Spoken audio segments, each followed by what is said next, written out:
तर आपण पाहतोय दक्षिण मुंबईतून अरविंद सावंत यांनी आपला मतदानाचा हक्क बजावला आहे, तर दुसरीकडे उज्ज्वल निकम यांचं त्यांच्या कुटुंबियांकडून औक्षण केलं जात आहे। यंदा ज्येष्ठ वकील उज्ज्वल निकम हे उत्तर मध्य मुंबईतून महायुतीचे उमेदवार म्हणून रिंगणामध्ये उतरलेले आहेत आणि हे दोन महत्त्वाचे उमेदवार मुंबईतलेच आपण पाहतोय।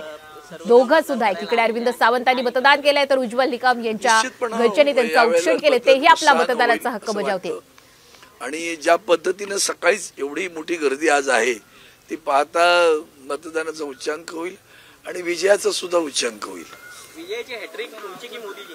माझी, शिवसेनेची, आदरणीय उद्धवजी बाळासाहेब ठाकरे यांची, त्या शिवसेना पक्षाची आणि महाविकास आघाडीची तर आहेच आहे, पण ज्या पक्षाचा मी आहे त्या पक्षाचं नाव घेतलं, मी महाविकास आघाडीचा आहे आणि हा महाविकास आघाडीचा विजय।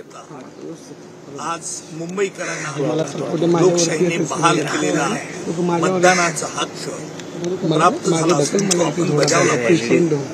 आपण या देशाचे नागरिक, मुंबापुरीचा प्रत्येक नागरिक हा मतदानाचा हक्क त्यांनी बजावा अशी मी त्यांना आवाहन करतो, विनंती करतो।